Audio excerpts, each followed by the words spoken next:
بسم اللہ الرحمن الرحیم۔ السلام علیکم۔ جیسے کہ ہم نے پچھلی ویڈیو میں پڑھا تھا سورۃ الفاتحہ کا نام، زمانہ نزول اور مضمون، میں نے آپ کو بتایا تھا کہ ہم نیکسٹ ویڈیو میں انشاءاللہ سورۃ فاتحہ کا ترجمہ اور تفسیر سمجھیں گے۔ شروع اللہ کے نام سے جو رحمان و رحیم ہے۔ ترجمہ: تعریف اللہ ہی کے لیے ہے۔ تفسیر: اسلام جو تہذیب انسان کو سکھاتا ہے، اس کے قواعد میں سے ایک قاعدہ یہ بھی ہے کہ وہ اپنے ہر کام کی ابتدا خدا کے نام سے کرے۔ اس قاعدے کی پابندی اگر شعور کے ساتھ کی جائے تو اس میں لازماً 3 فائدے حاصل ہوں گے۔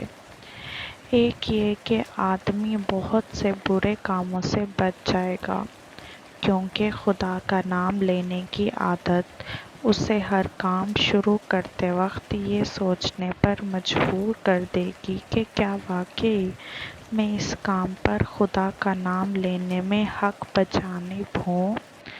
دوسرا یہ کہ جائز اور صحیح اور نیک کاموں کی ابتدا کرتے ہوئے خدا کا نام لینے سے آدمی کی ذہنیت بالکل ٹھیک سمت اختیار کر لے گی اور وہ ہمیشہ صحیح ترین نقطے سے اپنی حرکت کا آغاز کرے گا۔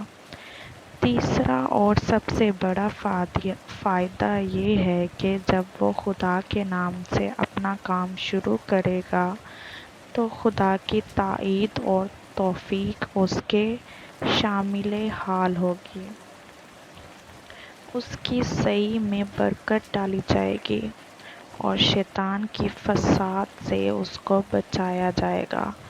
خدا کا طریقہ یہ ہے کہ جب بندہ اس کی طرف توجہ کرتا ہے تو وہ بھی بندے کی طرف توجہ فرماتا ہے۔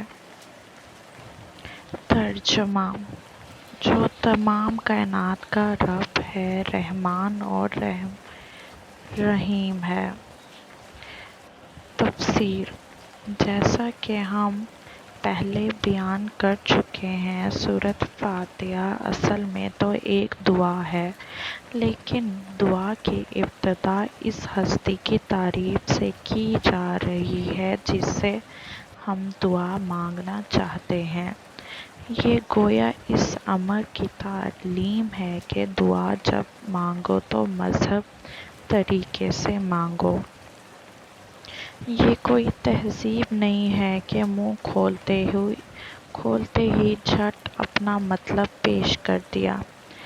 تہذیب کا تقاضا یہ ہے کہ جس سے دعا کر رہے ہو پہلے اس کی خوبی کا، اس کے احسانات اور اس کے مرتبے کا اعتراف کرو۔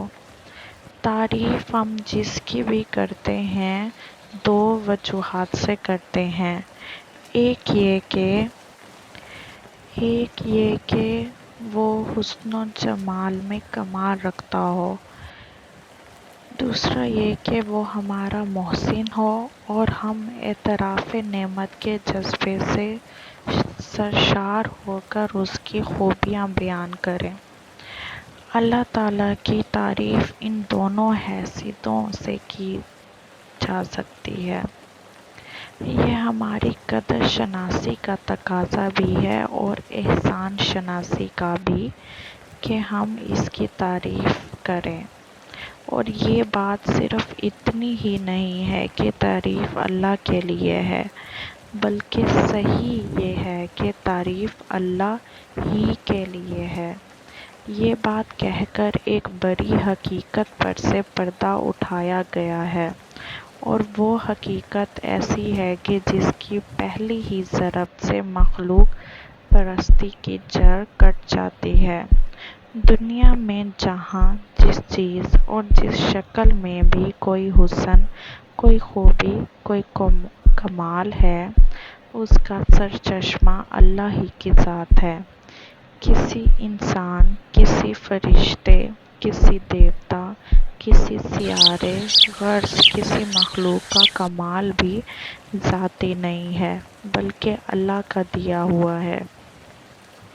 پس اگر کوئی اس کا مستحق ہے کہ ہم اس کے عاشق، احسان مند اور شکر گزار، نیاز مند اور خدمت گار بنیں تو وہ خالق کمال ہے، نہ کہ صاحب کمال۔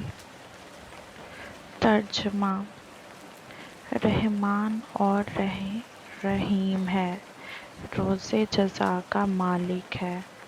ہم تیری ہی عبادت کرتے ہیں اور تجھی سے مدد مانگتے ہیں۔ تفسیر: رب کا لفظ عربی زبان میں 3 معنوں میں بولا جاتا ہے: مالک اور آقا، پرورش کرنے والا، خبر گیری اور نیکی بانی کرنے والا، فرمانبر،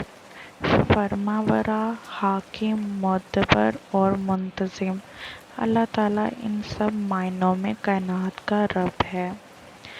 انسان کا خاصہ ہے کہ جب کوئی چیز اس کی نگاہ میں بہت زیادہ ہوتی ہے تو وہ اس کی بہت زیادہ تعریف کرتا ہے۔ اس شے کی فراوانی کا حق ادا نہیں ہوا تو پھر وہ اسی معنی کا ایک اور لفظ بولتا ہے تاکہ وہ کمی پوری ہو جائے جو اس کے نزدیک تعریف میں رہ گئی ہو۔ اللہ کی تعریف میں رحمن کا لفظ استعمال کرنے کے بعد پھر رحیم کا اضافہ کرنے میں بھی یہی نکتہ پوشیدہ ہے۔ رحمن عربی زبان میں برے مبالغہ کا صیغہ ہے، لیکن خدا کی رحمت اور مہربانی اپنی مخلوق پر اتنی زیادہ ہے، اس قدر وسیع ہے، ایسی بے حد و حساب ہے کہ اس کے بیان میں بڑے سے بڑا مبالغہ کا لفظ بول کر بھی جی نہیں بھرتا۔ اس لیے اس کی فراوانی کا حق ادا کرنے کے لیے پھر رحیم کا لفظ مزید استعمال کیا گیا۔ اس کی مثال ایسی ہے جیسے ہم کسی شخص کی فیاضی کے بیان میں سخی کا لفظ بول کر جب تشنگی محسوس کرتے ہیں تو اس پر داتا کا اضافہ کرتے ہیں۔ رنگ کی تعریف میں جب گورے کو کافی نہیں پاتے تو اس پر چٹے کا لفظ اور بڑھا دیتے ہیں۔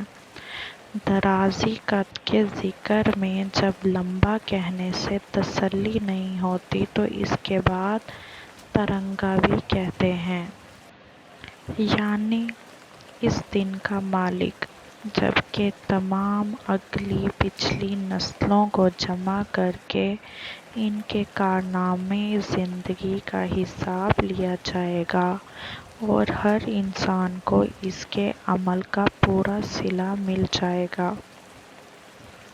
اللہ کی تعریف میں رحمن اور رحیم کہنے کے بعد مالک روز جزا کہنے سے یہ بات نکلتی ہے کہ وہ نرا مہربان ہی نہیں ہے بلکہ منصف بھی ہے، منصف بھی ایسا با اختیار منصف کہ آخری فیصلے کے روز وہی پورے اقتدار کا مالک ہوگا، نہ اس کی سزا میں کوئی مزاحم ہو سکے گا اور نہ جزا میں منع۔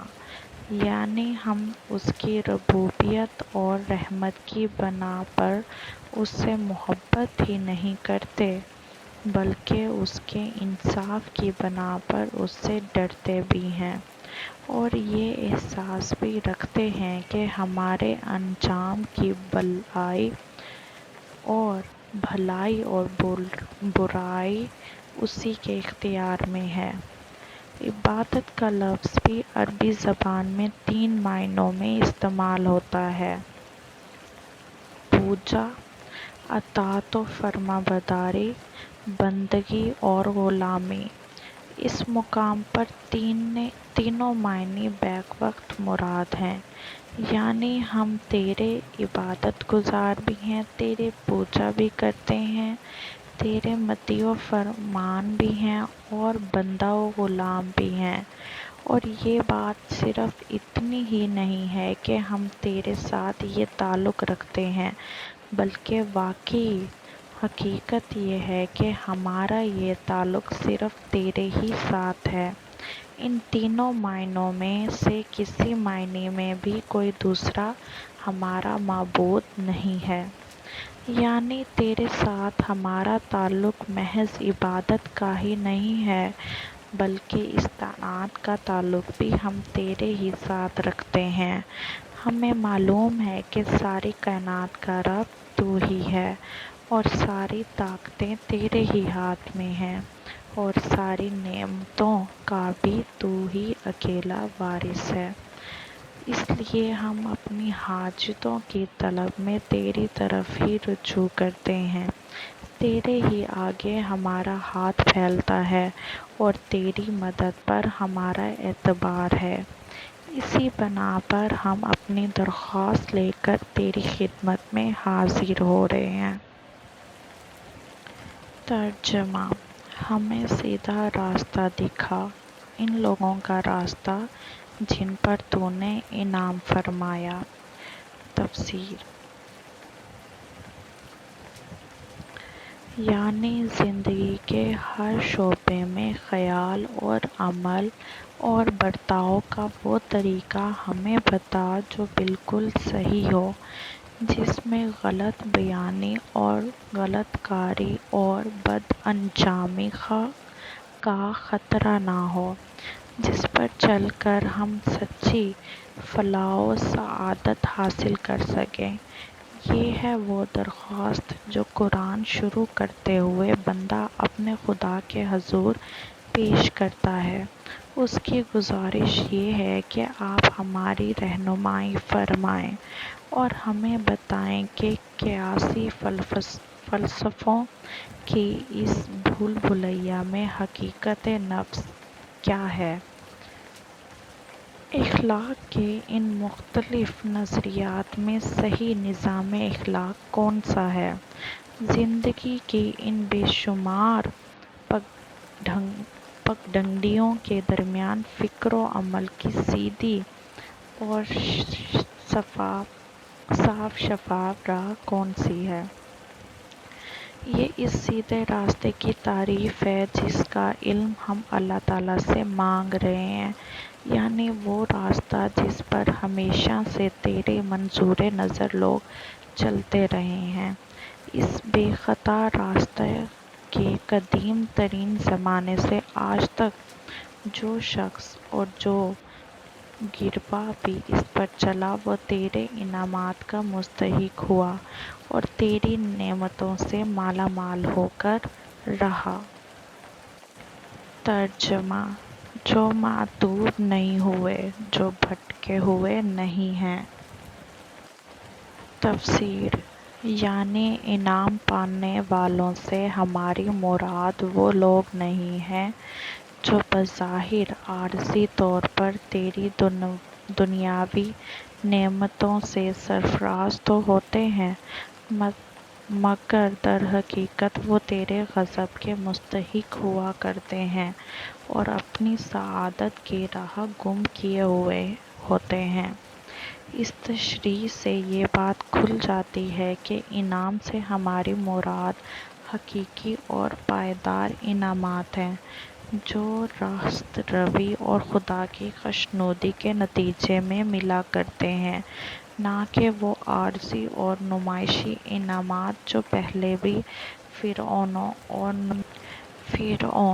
اور نمرودوں اور قارونوں کو ملتے رہے ہیں اور آج بھی ہماری آنکھوں کے سامنے بڑے بڑے ظالموں اور بدکاروں اور گمراہوں کو ملے ہوئے ہیں۔